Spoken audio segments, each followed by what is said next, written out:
Hattie's effect size is a list of factors that influence student achievement. It comes from John Hattie, where he looked at 50,000 studies on millions and millions of students.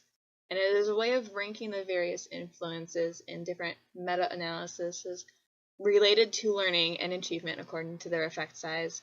So things that have a greater effect size will have a greater influence on student achievement than things that have a less, big effect size will have a less greater influence on student achievement.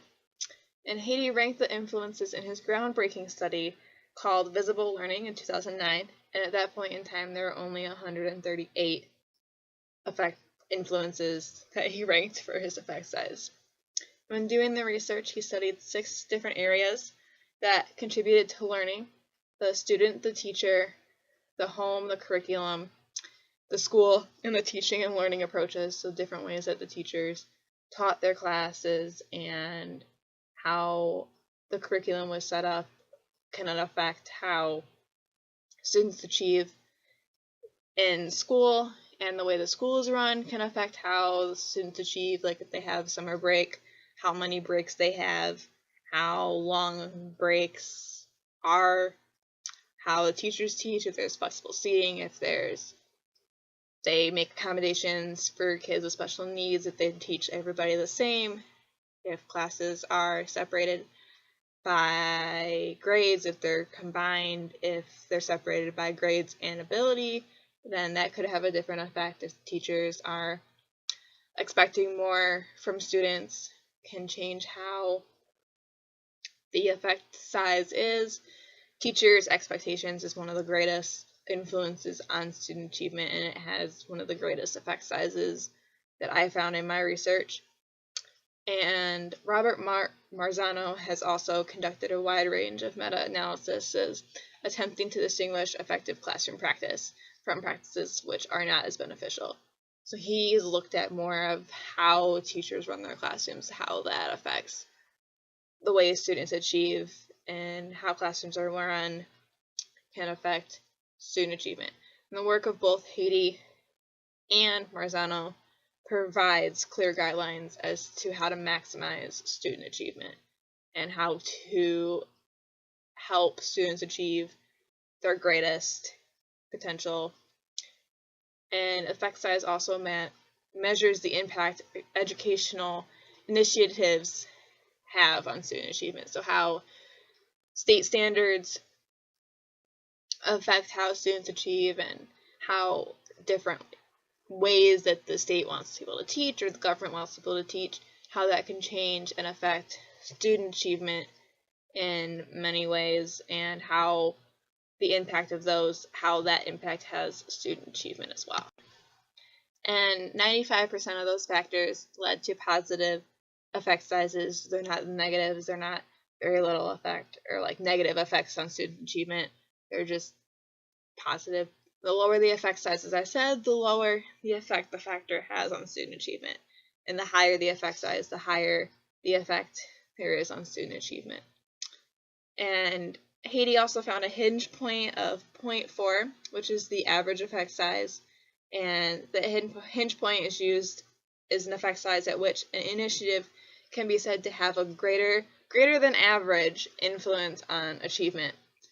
So some of those effect sizes or some of those influences are social skills programs, after-school programs, goal commitment, inquiry-based teaching, cooperative learning, and creativity and achievement. So those have an greater than average influence on student achievement, which I can see makes sense. The creative learning is a new way of teaching, and creativity and achievement is always something that you strive for, and you want students to be creative. You want them to like creativity and achieve, and I feel like being creative is always a good thing. And he used the hinge point to answer the question, what works in education, what things will work, what things won't work, what practices work best, what practices don't work at all, what teachers should be using, what teachers shouldn't be using, how you should teach, how you shouldn't teach. Hattie found that the key to making a difference was to make teaching and learning visible to both the students and you as a teacher as well. And I also found effect size calculated by the average post-test scores take the average pre-test scores, subtract them from the average post-test scores, and divide them by the standard deviation of that. And there are many ways to use effect size in education besides what to teach. It can be used to investigate the effectiveness of a particular intervention for a defined group of students.